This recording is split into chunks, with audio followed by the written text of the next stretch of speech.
पंढरपूर पासून अवघ्या 15 मिनिटांच्या अंतरावर पंढरपूर करकंब रस्त्यावर धोत्रेज ग्रँड प्रायव्हेट लिमिटेड घेऊन आले आहेत पंचतारांकित सुविधांनी युक्त हॉटेल ग्रँड। तसेच पुण्या मुंबईच्या धर्तीवर सर्व सुविधांनी युक्त hotel Shriyash restaurant, veg non veg permit room bar, प्रशिक्षित कुक व होस्टिंग सेवा। हॉटेल ग्रँड मध्ये उपलब्ध आहेत 50 एसी रूम्स, 3500 स्क्वेअर फूट फुटाचा सुसज्ज बक्वेट हॉल, भव्य एसी सूट्स, टेरेस गार्डन, भव्य लॉन आणि चेंजिंग रूम सहित स्विमिंग टँक, प्रशस्त पार्किंगची सुविधा। पंढरपूर नजीक असलेल्या हॉटेल ग्रँड या सुसज्ज आणि पंचतारांकित सुविधांनी युक्त hotel grand, hotel Shriyas restaurant, veg non veg permit room बार, पंढरपूर करकंब रोड। संपर्क 02186 24 22 45।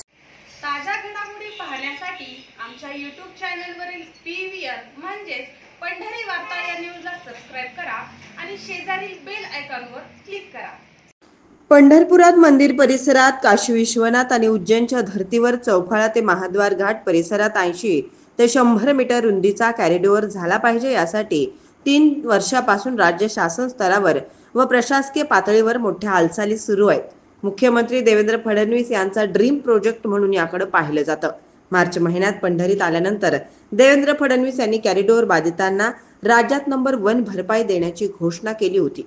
मात्र पुढील 3 महिन्यात भूसंपादन प्रक्रिया सुरू होईल असं विधानही केलं होतं। राजकीय पातळीवर भाजपातील अनेक नेते, खासदार देखील कॉरिडॉरचे समर्थन करताना दिसून आले आहेत। 2 महिन्यापूर्वी भाजपचे आमदार गोपीचंद पडळकर यांनी देखील पंढरपुरात आल्यानंतर हिंदुत्व आणि कॉरिडॉर याची सांगड घालत पंढरपूरच्या विकासाला गती मिळणार असल्याची भावना व्यक्त केली होती। आता गुरुवार दिनांक 3 जुलै रोजी विधानसभेत बोलताना पंढरपूरचा कॉरिडॉर विकसित करण्याचं काम देवभाऊंनी हाती घेतलं आहे।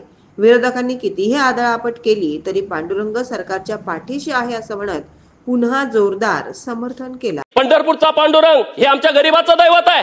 18 पगड जातीचं, 12 बलुतेदाराचं, या देशातल्या रंजल्या गांजलेल्यांचं आराध्य दैवत आहे आणि पंढरपूरच्या पांडुरंगाचा कॉरिडॉर डेव्हलप करण्याचं काम माननीय देवभाऊंच्या सरकारनं हातामध्ये घेतलंय। विरोधकांनी किती जरी आदळआपट केली तर पंढरपूरचा पांडुरंग बघतोय तो 100% आशीर्वाद आमच्या सरकारला देईल आणि गोरगरीब शेतकऱ्याच्या बाजूने निर्णय घेण्याची क्षमता आमच्या सरकारला देईल।